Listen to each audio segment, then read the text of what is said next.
Si vous voulez vraiment enseigner le flux libre instinctif à votre fille, il y a expliquer la physiologie et puis après le mettre dans les meilleures dispositions.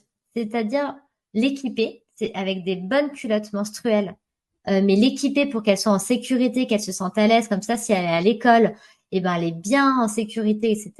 Lui laisser le choix, ne pas lui imposer. Et c'est pas parce que elle veut essayer le flux libre qu'elle n'a pas le droit de mettre un tampon quand elle a sport. On s'en fout. On peut cumuler les outils en fonction du contexte. On n'est pas là pour jeter quelque chose à la poubelle. On est là pour utiliser le meilleur outil au meilleur moment.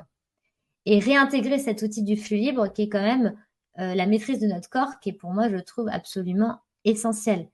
Mais lui dire, voilà ce qui existe. Et t'es pas obligé d'utiliser qu'un seul truc en permanence. Quand t'es à la maison et que t'es bien, et que t'as pas envie de mettre de tampon, ou que, bah, vas-y, écoute ton corps, etc. Quand t'es à l'école, parce